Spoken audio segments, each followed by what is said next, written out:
The relationship between Camilla and Prince Andrew has always been shrouded in hidden tensions. In the past, when Camilla faced harsh public and media criticism for her relationship with Prince Charles that led to the collapse of his marriage with Princess Diana, Prince Andrew, Charles's younger brother, reportedly treated her coldly and distantly. This chill not only hurt Camilla deeply, but also left a lingering resentment toward her brother-in-law, a feeling not easily erased even as she became queen. Now, after years of quietly observing and calculating, everything suddenly explodes. Princess Beatrice, in a shocking move, revealed that there was a secret agreement between Camilla and Andrew, sending shockwaves through the entire royal family. This is not just gossip or speculation. The revelation leaves King Charles utterly speechless. The wife he trusted, the brother he once relied on as an ally, suddenly appear at the center of a scheme he never saw coming. Beatrice's revelation is more than just a shock. It is a warning about deep fractures within the palace walls. Amid glances, whispers, and hidden maneuvers, Charles faces questions he has never confronted before. Is Camilla truly loyal, or is she pursuing her own agenda? What role does Andrew play in this plan, and can the Windsor throne withstand the silent scheming within the royal family? Princess Beatrice, now a pivotal element of Prince William's restructuring plan, has disclosed a startling arrangement between her father and Camilla that has astonished everyone. This will alter everything. We have all heard rumors of Camilla's clandestine conduct behind the Windsor doors. This investigation examines the accusations made public by Princess Beatrice about an alleged secret agreement involving her father, Prince Andrew, and Queen Camilla. The revelation, presented during a broadcast interview, triggered both a constitutional and family crisis, putting Buckingham Palace on the defensive and revealing substantial divisions within the royal family. This story maintains the chronological order of events, key claims, participants, and direct institutional repercussions, contextualizing them within broader themes of royal administration, confidentiality, and family duty. It aims not only to recapitulate the publicly alleged facts by the princess, but also to assess their implications for the prerogatives and vulnerabilities of a hereditary institution within a contemporary constitutional framework. Contextual and antecedent developments. The conditions preceding Princess Beatrice's revelation are essential for comprehending its significance. For many years before the interview, Beatrice was a prominent but not primary member of the extended royal family, intermittently engaging in ceremonial and philanthropic endeavors. Her notable decrease in public appearances after a period of consistent attendance at formal events prompted ongoing media speculation. Initial explanations from palace representatives and sympathetic pundits suggested personal or health-related issues. Nevertheless, the prolonged absence redirected attention toward internal strife and unresolved familial problems. As speculation intensified, anonymous sources within the royal household suggested a growing estrangement concerning the princess, citing unease with the shifting dynamics of palace politics following King Charles III's accession. This commentary, though measured and laden with confidentiality disclaimers, established a narrative context that made more sensational disclosures conceivable to the public. The sequence of initial private challenges, followed by diminished visibility, speculation, and subsequent validation, aligns with a discernible pattern in crises involving prominent families. However, its ramifications are intensified in the context of an institution whose ethical standing relies on perceptions of integrity and cohesion. The direct antecedent to the disclosure was a succinct, enigmatic online statement attributed to Beatrice. The truth deserves daylight. This message, disseminated and swiftly retracted, provided no further details but served as a catalyst, heightening journalistic scrutiny and compelling palace aides to address increasing inquiries. Anonymous aides, aiming to safeguard their roles and regulate information dissemination, provided cautious confirmations of an emerging crisis. One mentioned the re-emergence of a neglected agreement, while another hinted at Beatrice's increasing disillusionment with the institutional handling of her father's public image. These fragments, whether accurate or not in their specifics, provided the ground for a public schism, familial allegiances, and shifting assessments. Understanding the interplay between Princess Beatrice and the Duke of York is essential for grasping the ethical reasoning she later articulated. She and her sister, Princess Eugenie, maintained a publicly supportive stance amid the emergence of charges against the Duke and the negotiation of his eventual departure from official responsibilities. Filial allegiance, as reported by several sources, grew more strained as successive discoveries exacerbated reputational damage, not just to the Duke, but to the crown as a whole. Insiders depict a progressive alignment of familial devotion with an acknowledgement of the harmful institutional repercussions arising from the Duke's behavior and the family's attempts at damage management. Accounts indicate that Beatrice's initial reactions were influenced by traditional mandates, safeguarding familial honor, defending private individuals against public disparagement, and preventing activities that might intensify institutional harm. Over time, however, such imperatives were mitigated by apprehensions over the concealment of information that could be of significant public interest or exacerbate reputational harm by maintaining a hierarchy that prioritized preservation over disclosure. The immediate catalyst and ensuing retreat, sources close to the princess indicate that a late-night phone call from a retired, long-serving royal staffer served as the immediate spark for Beatrice's actions. The caller, characterized as contrite and agitated, urged her to investigate a sealed collection of papers related to her father and Queen Camilla. The discussion allegedly prompted a series of activities that led to her decision to speak out. In the subsequent days, a significant change in Beatrice's behavior was observed. She refused royal commitments, distanced herself from familial contacts, and was seen seeking counsel from a notable London law firm. Concurrently, Queen Camilla made an unannounced visit to Clarence House and participated in a strained private meeting with top advisors, actions many regarded as indicative of rising internal discord. Insiders see Beatrice's eventual public revelation as a matter of ethical conviction. She reportedly determined that remaining silent would constitute cooperation in agreements she deemed to undermine the crown's integrity.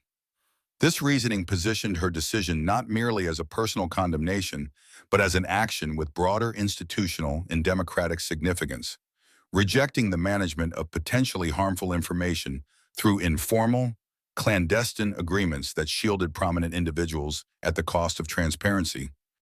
The core of the allegations Beatrice revealed throughout the conversation focused on an alleged clandestine accord purportedly established among the upper echelons of the royal family, a coalition of influence and conservation whose consequences threatened to transform contemporary perceptions of the monarchy. At the core of her tale was an alleged secret agreement between Prince Andrew and Queen Camilla, which she described as a pact of mutual preservation. Her evidence and corroborating leaks suggest that the agreement emerged during a period of significant pressure as the monarchy confronted the reputational repercussions of the Duke's scandalous involvement and his diminishing public visibility. Beatrice's report suggested that as his reputation diminished and his position became more vulnerable, Prince Andrew needed a formidable ally. Camilla, first the Duchess of Cornwall and subsequently the Queen Consort, had the requisite access, intelligence, and strategic position as the family's primary consort in waiting. After navigating a complex public journey from a controversial figure to an acknowledged member of the senior family, she was portrayed by informants as someone perceptive to the power dynamics inside the institution and the dangers presented by a bitter and possibly unmanageable figure. The princess said that the practical elements of the alleged agreement were misleadingly simple. A series of ostensibly mundane family interactions functioned. In truth, as venues for tactical negotiation, insiders saw the relationship between Camilla and Prince Andrew as pragmatic rather than affectionate, leading to an implicit, mutually understood accord. The purported terms were unequivocal. Prince Andrew would consent to a regulated withdrawal from public life, relinquishing influence, limiting public appearances to monitored settings, and ensuring that certain sensitive documents and personal testimonies he had collected would remain confidential. The records, as detailed in the papers, presented significant risks, not just to Andrew but also to other individuals connected with established networks. In exchange, Camilla would use her influence with the future king to secure protective measures for Prince Andrew.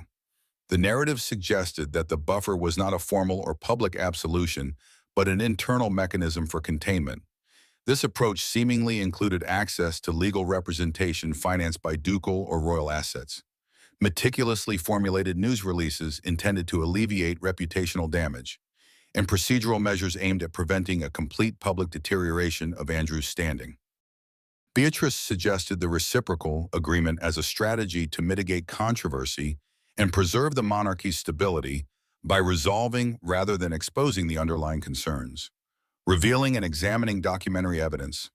Initially, the agreement seemed to function as intended. Prince Andrew receded from public visibility, and the most urgent institutional consequences were alleviated. Nevertheless, the princess asserted that the deal remained confidential. Beatrice said that she discovered proof when examining her father's wealth and financial documents. Among the items were sealed letters with Queen Camilla's personal symbol.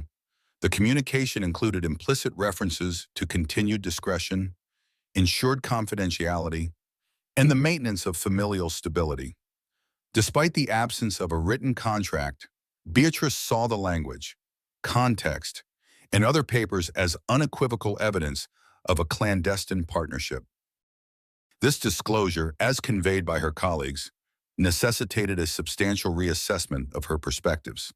She ceased to see Camilla only as a kind stepmother and came to recognize her, at least in part, as a calculated political actor motivated by institutional preservation and personal advancement. The reinterpretation of home dynamics caused considerable cognitive and moral disquiet for a family member accustomed to the notions of duty and loyalty. Beatrice concluded that her significant connections and regular endorsements could have been used to maintain a socially acceptable image, and that silence might compromise the institution's ethical integrity. The resolve to violate established norms, motives, and methods. The transformation from beloved daughter to whistleblower was a protracted process shaped by responsibilities and increasing ethical quandaries.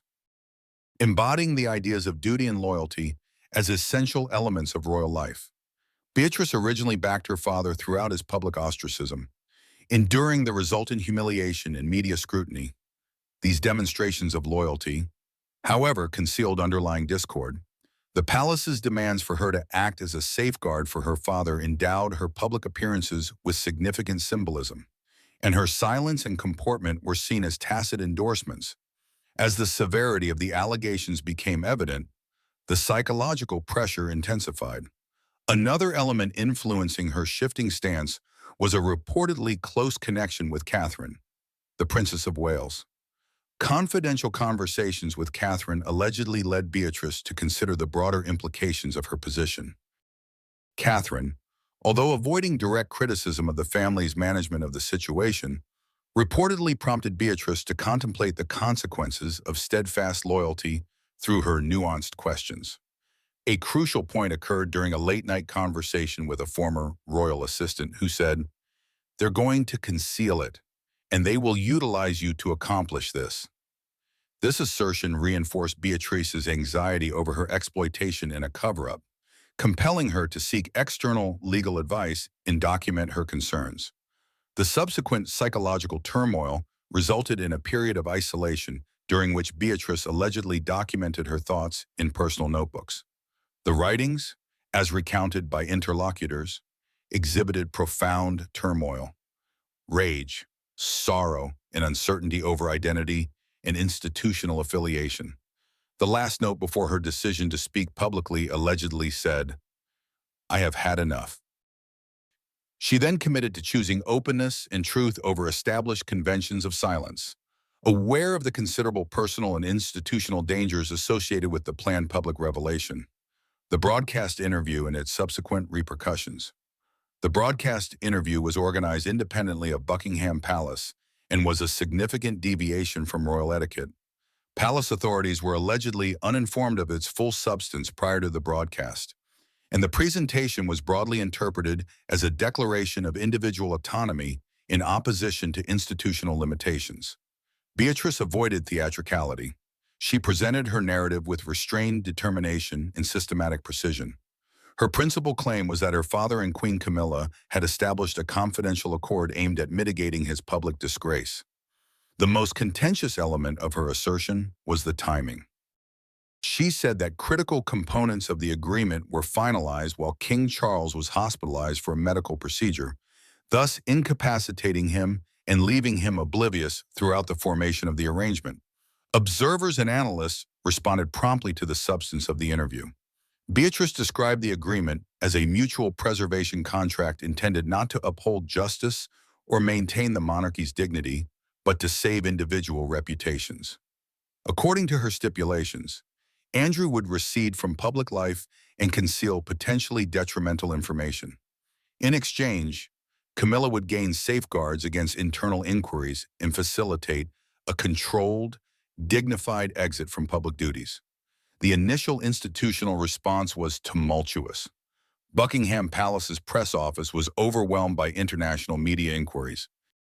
The King's communications director was allegedly caught off guard, and the monarchy's typically effective public relations system faltered due to an internal familial revelation involving the senior household. Verification by documentary evidence and heightened examination.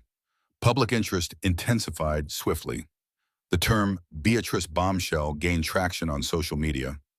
News outlets broadcasted portions of the interview, and legal and constitutional analysts offered prompt commentary. Shortly thereafter, an unidentified source sent a scanned portion of the supposed agreement to prominent news organizations. The document used careful technical language and included terms like mutual silence, non-disclosure extensions, and protection of reputational interests, seeming to support elements of Beatrice's narrative. Despite the absence of recognizable signatures, the paper bore a royal crest that conferred an impression of validity.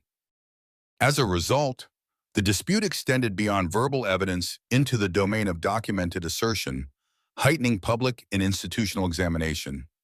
The emergence of documented evidence, whether fragmentary, ambiguous, or authentic, modified the equilibrium of political incentives and choices available to the palace.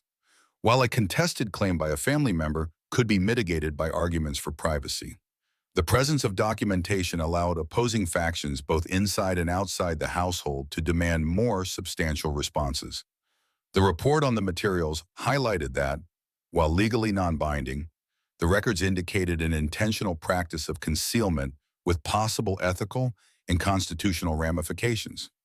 Responses from institutions and the public. The story expanded to include institutional accountability and Queen Camilla's involvement. Polling data published by many esteemed organizations in the days following the revelation demonstrated a swift deterioration in public confidence in the monarchy's openness and ethical governance. Critics called for resignations and transparent inquiries. Defenders urged tranquility and the maintenance of stability. Confronted with increasing criticism, Buckingham Palace released a cautious official statement describing the charges as deeply regrettable and underscoring that they constituted a private family matter to be resolved privately. Significantly, the message refrained from a definitive denial, a detail that analysts saw as suggestive of potential validity to the allegations. The portrayal of the princess's actions as a personal grievance, rather than an exposure of institutional misconduct, exacerbated public skepticism. The situation within the royal family caused significant management stress. Press reports characterized emergency discussions as grave and laden with tension. Observers noted a king visibly distressed and grappling with the complexities of his roles as sovereign, husband, and parent. Queen Camilla became the primary subject of examination. Images of her leaving Clarence House showed profound grief, and reports indicated extensive discussions with legal counsel. The claims compromised her public image as a devoted spouse and redefined her in the public's perception as an operator purportedly involved in covert actions to influence royal matters, intra-household divisions, and the function of senior royals. The dispute revealed and intensified intra-household differences. According to media reports, traditionalist advisors proposed punitive actions against Beatrice, including the suspension of certain titular rights and other symbolic forms of ostracism aimed at isolating and delegitimizing her. Moderates cautioned that such severe measures would be counterproductive. Considering Beatrice's willingness to incur personal costs and the likelihood that punishments would elicit further revelations. A deadlock among key advisors allegedly compelled King Charles to summon an emergency council at Windsor Castle, which included Princess Anne and Prince Edward. Although both are esteemed senior royals, neither was well positioned to advocate for an agreement based on confidentiality. Princess Anne's covert role, Princess Anne, known for her serenity and institutional devotion, made a quiet intervention that changed events. Anne was concerned about Prince Andrew's affairs and Camilla's rising use of clandestine power. Despite not openly supporting Beatrice before the crisis, Anne saw the princess's actions as moral fortitude worth acknowledging. She requested an off-site meeting with Beatrice for privacy. Anne allegedly provided moral support and confirmed specific suspicions, including the late Queen's discomfort in her final years about Camilla's political astuteness and Anne's own witnessed exchanges between Camilla and Prince Andrew that seemed orchestrated rather than coincidental. Anne's involvement was strategic. She influenced private negotiations, advocated against heavy retaliation on Beatrice, and urged King Charles to consider the long-term reputational consequences of concealment. Her main point was preserving the Queen's heritage and the monarchy's morality. Anne's support for Beatrice reduced her isolation and bolstered her resolve. Camilla and her advisors saw the Princess Royal's subtle alignment as a shift in family power dynamics, limiting a single consort's authority. Key letter revelation and its effects. Beatrice found a sealed letter from Camilla to Prince Andrew, dated nearly 10 years earlier, among her father's paperwork, compounding the issue. The formal, emotionless communication discussed mutual protection and societal interests in protecting the monarchy's dignity from past and future threats. A part stated, "If your possessions remain intact, I will guarantee that your dignity does not become collateral." Others mentioned shared interests concerning past threats to the crown's continuity. Beatrice saw the rhetoric's purposefully unclear reference to past threats as a subliminal allusion to Diana, Princess of Wales's life and death, a sensitive and significant topic in the British psyche. Prince Andrew may have utilized Diana-related papers, conversations, or recordings in protective measures negotiations.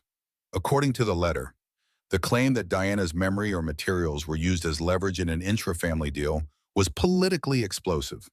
Rather than handling royal matters internally, Beatrice sought outside legal advice due to the magnitude of this outcome. Her legal counsel called the letter politically dangerous, as Diana's legacy's emotional and symbolic importance in public debate raised ethical and constitutional questions. Crisis spread in intensification. For fear of personal injury, Beatrice gave a copy of the letter to a trustworthy journalist with a specific directive: disclose it if she was harmed. The journalist, protected by an international news consortium, confirmed the letter and contextualized it, comparing Camilla's sentiments with Prince Andrew's struggles and Diana's death's lingering public impact. The narrative changed Camilla's role from strategic planner to someone leveraging a national tragedy, a charge that polarized public opinion. Political responses increased after the revelation. Prince William responded assertively to these revelations after maintaining a low profile. His restraint was linked to devotion and a strategic belief that calibrated approaches supported institutional stability.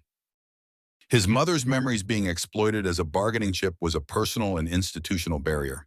He requested a private meeting with Beatrice without advisors. William reportedly said she had crossed a line from which she could not return after reading the letter in a heated conversation. Public warning and patronage reorganization.